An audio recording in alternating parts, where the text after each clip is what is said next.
Toastmasters and fellow Toastmasters. It was a very dark, very cold night, not dissimilar from what we've been having here lately. The chill goes through the bone. The days get dark early. And if you're a little creature in nature, it's a trying time. Rescue stations are there, but there's probably not enough. But on the night of this story, it was New Year's Eve. Well, the atmosphere is one of conviviality, going to parties and maybe not manning the station at the rescue mission or the rescue station. But it was managed, and we're going to hear about it tonight. Gary Bogue had a colleague, and they kind of kept in touch what came in during the day. Because after all, each is a challenge, and they might just compare notes and gain from experience of others. On this night, he learned that his colleague at the nearby rescue station had gotten a little Anna's hummingbird. Now that's the little crown jewel that you see out at your bird feeders. Dazzling green, red, perfect thing to see in this Christmas season. It was a gift of an experience, and she got one delivered to her facility. She's sharing that experience with Gary. And they all wonder what else will come in tonight, because it is a cold night.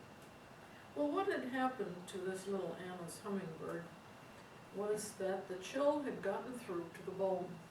Now the hummingbird is vulnerable to chill. They have a very high metabolism. They need constant influx of nutrients just to keep humming. And if they don't have it, their bodies react that they assimilate the atmospheric temperature. So their temperature drops down to what it is outside.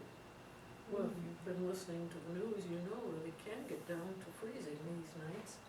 And when that happens, their claws kind of hold them on the branches, but eventually they drop.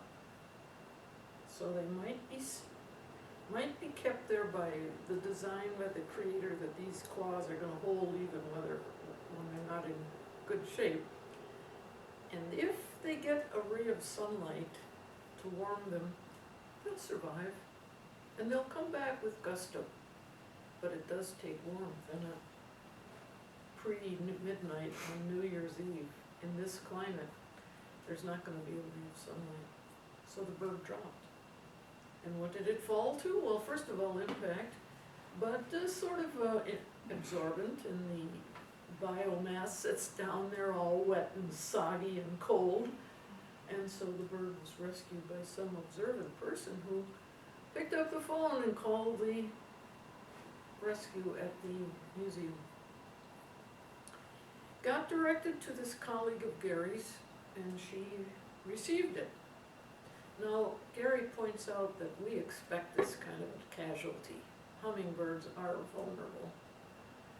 So we kind of are ready. That's what first responders are. They're always ready. And we have a shoebox. And in that shoebox, we will have a few Christmas lights, because it's just about the right amount of warmth to build up when the shoebox is closed and the little creature will be absorbing that warmth. So she responded. She took in her patient and placed him properly in that little box.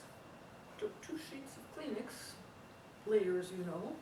The comforter for the little hummingbird was cloaked with a couple of sheets of Kleenex.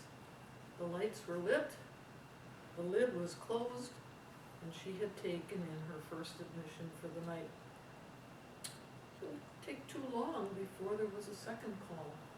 This call was a father, a young father with his little girl.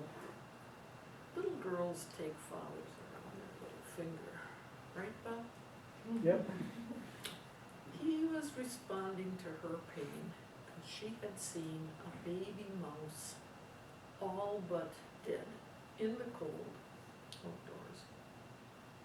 She had told Daddy about this problem, and Daddy called the Natural Science Museum and got a phone call on New Year's Eve. I got a response on New Year's Eve. And the question was, how small a critter will you take? Well, what do you have? Well, we have, my little girl has a baby mouse here that's in bad shape. Cold, inactive, lean, shivering. We'll bring him in. And so as she took that information in and gave out the answer, sure, bring him in,